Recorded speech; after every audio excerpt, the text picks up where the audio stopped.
What's up, guys? Welcome back to Eastern Shore Talk. We are on episode 15, if you can believe it. I'm Jay Watson, And I'm Cathy Castle. and we've got somebody that Cathy and I have both known for a while, and I'll let Krista introduce herself and kind of let you know what she does. I am Krista Newnam. I'm actually a registered nurse, and currently I do behavioral health assessments in the emergency rooms for University of Maryland Shore Regional Health. So I thought Krista would be a good guest because of not only what she does for a living, but like Cathy, she's a boy mom. So this topic of vulnerability and the misunderstanding and misconception of the word and the negative stigma that's attached to people just sharing their feelings and the fears that people have about sharing their feelings. I'm going to let Cathy start off because she, with Channel Marker, she is involved in the mental health field, and I'm sure she, on a daily basis, has that dynamic where people are either willing or unwilling to talk about stuff. Well, let me just start out by saying that even though I've known Christopher, I don't even know how long, all of our adult life, most of our teenage years, and I don't know. But I've also had the pleasure of being able to work beside her professionally and watch her grow in her skills as a psych nurse, and I've enjoyed working with her because is very realistic, very knowledgeable. She's gotten a lot of experience, working in the local hospital system, and I really appreciate her as a colleague and giving us feedback with clients that we have. So I just want to just say that I appreciate you. And see, she has 3 boys. I have 4 boys. They're all friends. They've been friends all their lives. And even though we're boy moms, or as our kids call us, what? The feds? We're the feds. I would say, just as far as I'll be vulnerable about family life, I would imagine that our kids, besides they probably think they're under a microscope with us. Chris and I always share war stories, but I think we've probably tried the best we could to role model the importance of them as our kids and as males to really talk about their feelings, and that vulnerability doesn't have to be a sign of weakness or a way to air out all your dirty laundry. I think our kids have probably had to grow up with us, preaching the good word with all of that. As far as professionally, most of all of my experiences is with people with severe and chronic mental illness. So I don't know. Vulnerability certainly displays itself with everybody, but I would say I probably have more concern, and find myself saying this more and more every day.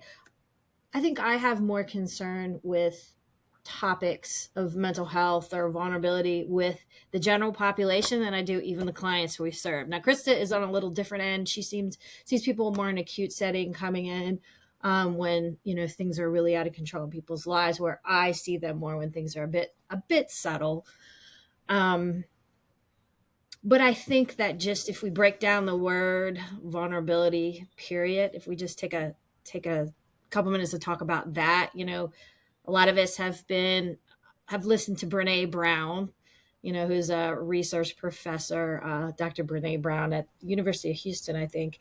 And she has some great TED Talks, some pretty heavily watched TED Talks on vulnerability, where she kind of breaks it down and feels that it's a very important emotion for us to explore in ourselves. And I don't know. I don't know that I've got it figured out. I think every day I'm trying to work on things myself. And Jay, the whole reason for the podcast is about, how to integrate self-care in and take different terms or different emotions or different feelings or different situations and figure out how we as just general public person can apply tools so that, we feel more calm and centered and that our mental health and wellness in general is better. But I think vulnerability is a very important term to talk about, because I do think that for some reason it gets a bad rap. I do think vulnerability has been looked at as weakness, a sign of weakness. I don't know. I don't know why we have it termed as that, but it's certainly, somehow if we get a glimpse into you and you show that you're vulnerable, that means you're weak. And then in turn, we're labeling ourselves. It's this whole thing. And I did read somewhere where someone was saying a lot of us feel like if we're vulnerable, if we show people that side of us, then they're seeing all the skeletons in the closet or a dirty laundry, however you want to say it. And that's scary, right? So how do we, I would say to somebody listening to this, I think we're all probably a little scared about being vulnerable. We're scared about public opinion.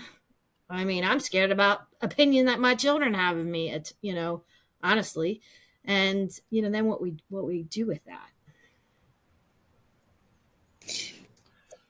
So I don't know if you have any thoughts about it. Well, I feel like if you just kind of break down the word and what it means, it's just opening yourself up to possibly being hurt or harmed. But by the same token, that doesn't mean that it's always going to be negative.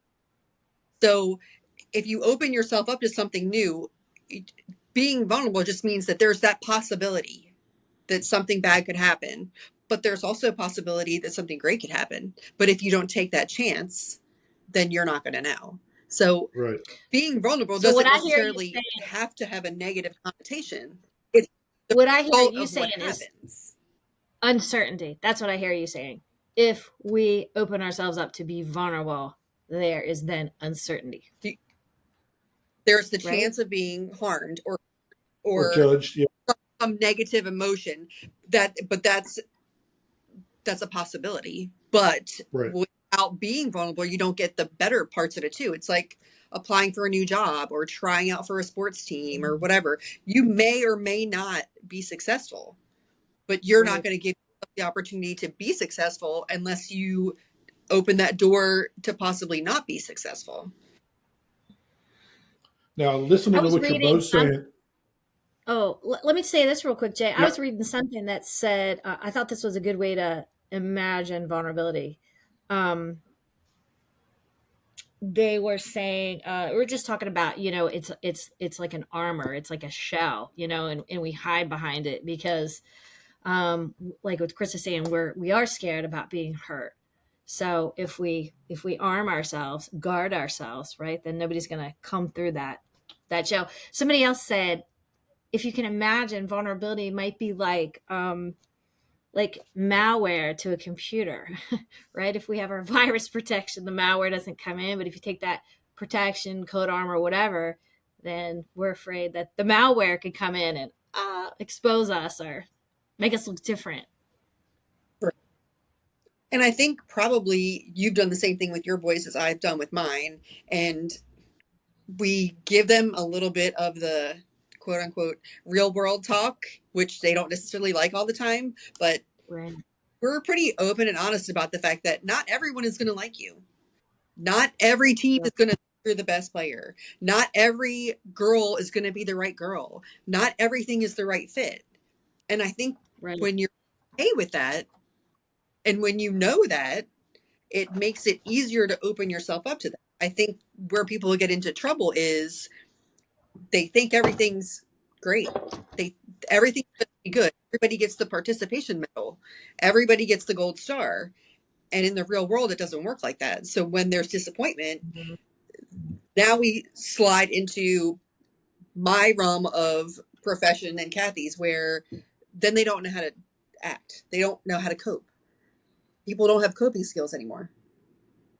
So they think that if they just don't do anything, then there's not going to be anything bad.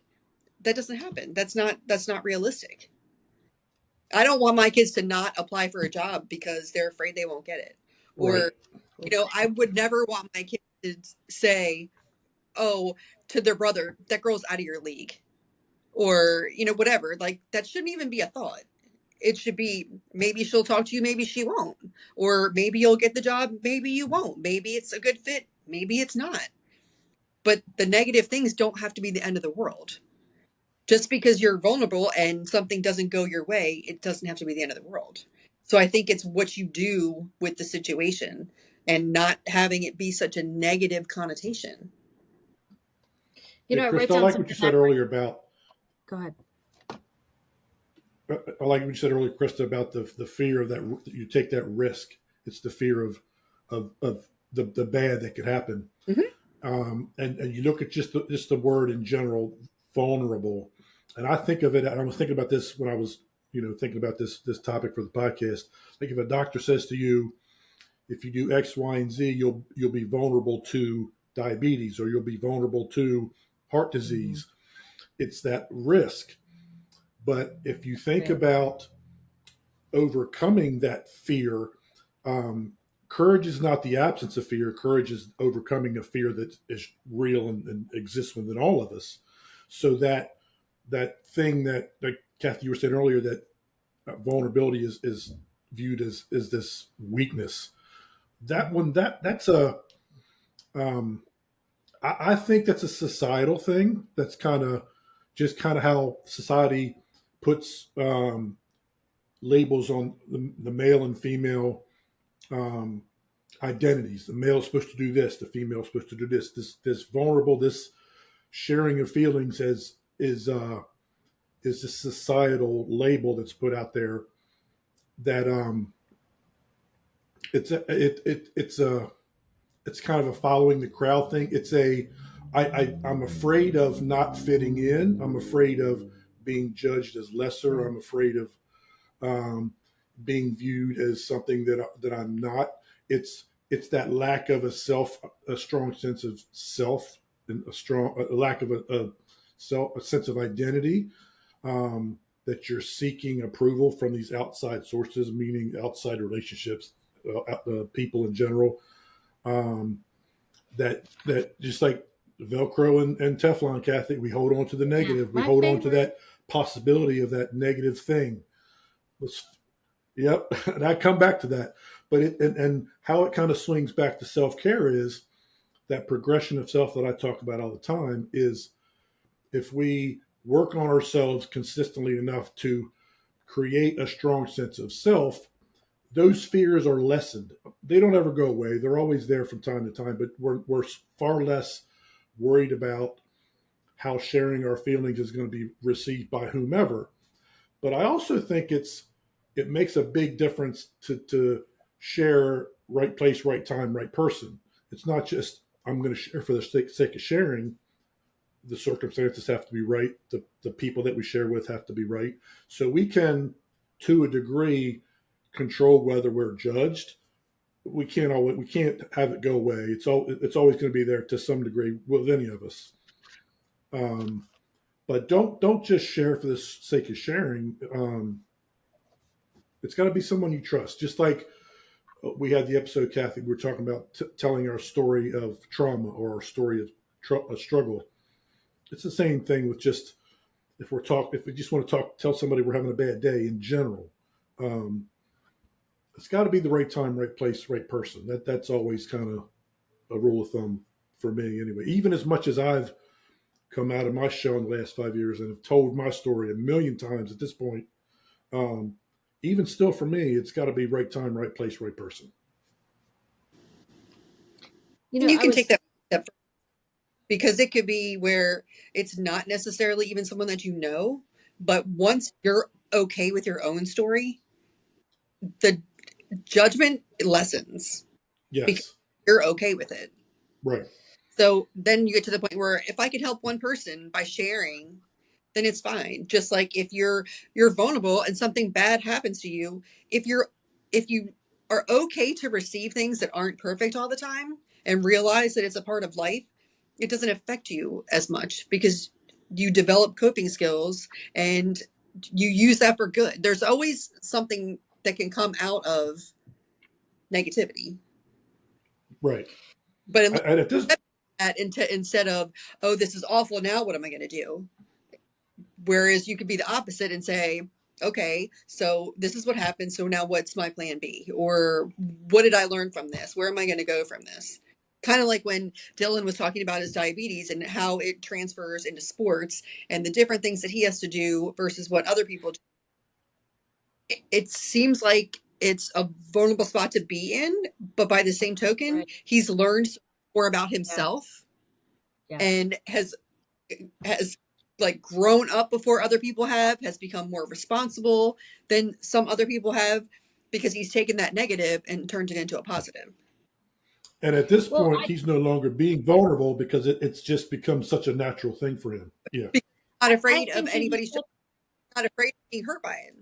Yeah. well, Krista, you said something that I think is very important, and it's about relationships. So, on one hand, if we say that vulnerability, and Brene Brown says this, that it comes with uncertainty, risk, and your emotions are exposed.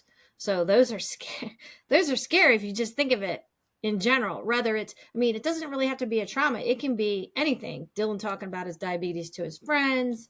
I lead my organization, and I'm vulnerable. I feel vulnerable all the time. Like, we do feel like we've got to put this perfection piece in, that we have to have it right all the time. We're worried about judgment. We're the most ridiculous to ourselves. We're so horribly mean to ourselves, and we say Well, negative stuff. and And well, that doesn't help. And it's funny because I think that you will completely agree with this. We're so much more accepting of other people and so yeah, judgmental than we yes. are. Yes.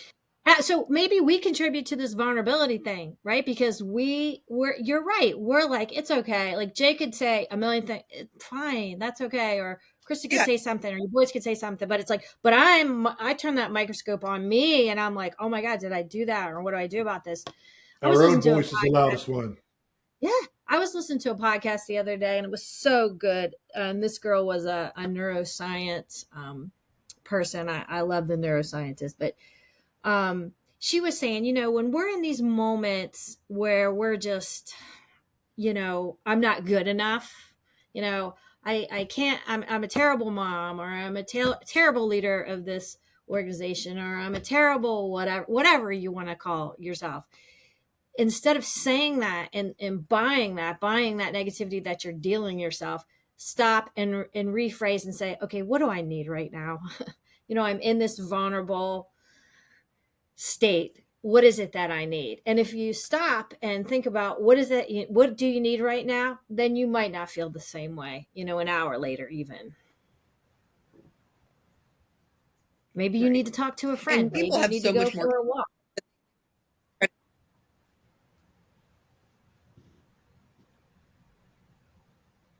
So there's kind of two parts to vulnerable. When I was thinking about this whole vulnerability topic, there's the vulnerability of sharing our feelings or sharing our story, but there's also the vulnerability of living our life in general in the Yes. truest sense of who we are, just being yourself, just generally as consistently as possible. That's a difficult thing. It was difficult for me for most of my adult life.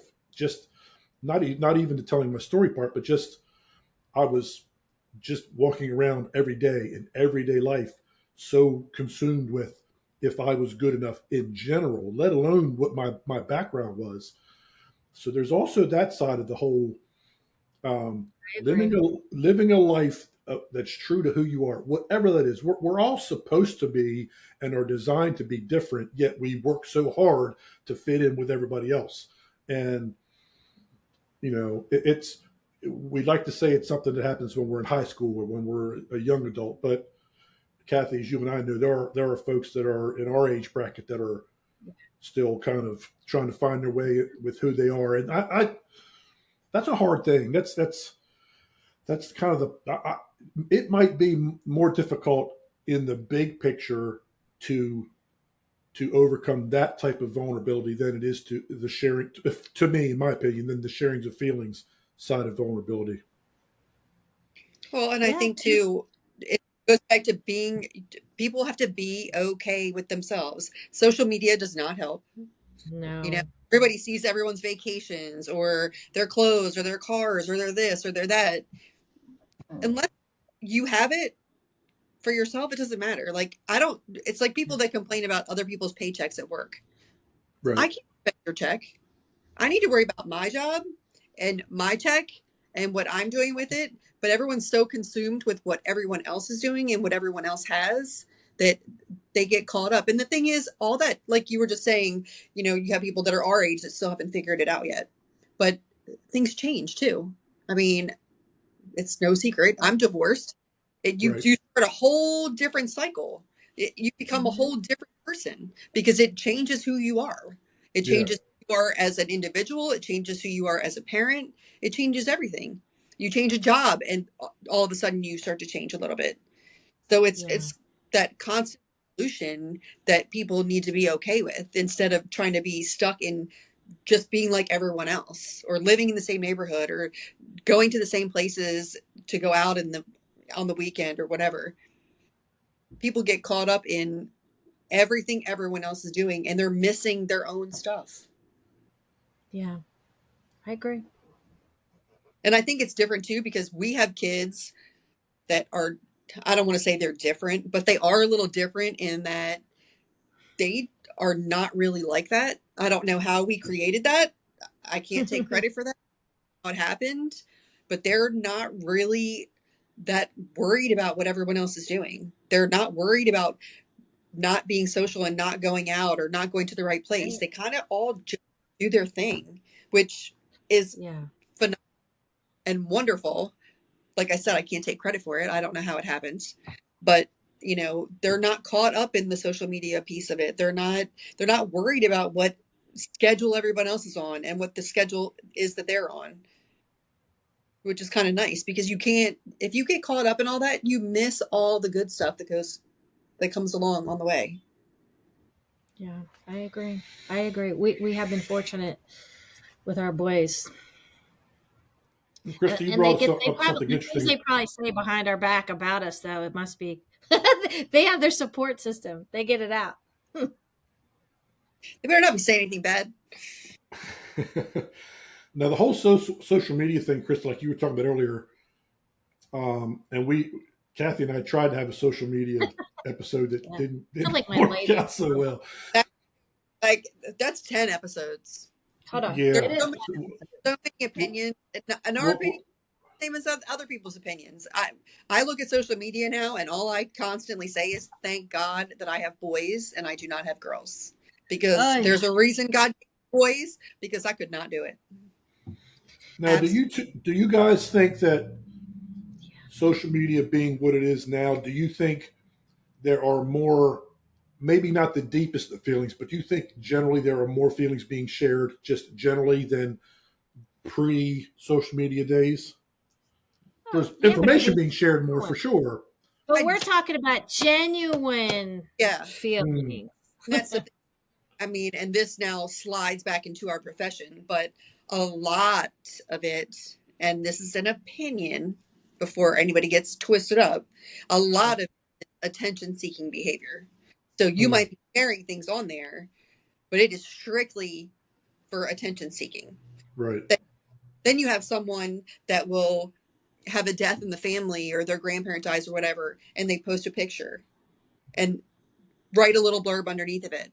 That's a totally different thing. And that's them using that as a cathartic way to express themselves versus the ones that are every day it's something, or every day putting pictures up there that some of us would deem inappropriate, and it's all attention seeking behavior. Yeah. So Cathy, we've had your boys on a couple of times, and they've been, especially Dylan with his diabetes. But how do you think your boys are, generally speaking, as far as like talking about when stuff, especially when they're like struggling, having a bad day or whatever? How do you mean how do they deal with their struggles? Yeah. How are they as males? How are the males in your house with sharing when they're having a bad time or a bad moment? There's definitely the boy code that happens. I mean, we have that's a benefit of a big family is that, there's this band of brothers and it usually goes through that network, I find, before it hits me. Now, there is the one, I mean, sometimes you'll get the rat in the family that'll be like, man, so and so blah, blah, blah. And that's either It's been two-sided. Either they're worried about somebody or they're trying to cover something up of their own by exposing the other. So, but I don't know. I can just speak to having multiples in the same house. And of course, my kids have been home. They have done their college and still lived at home. So that's a different dynamic too than everybody's kids that are away.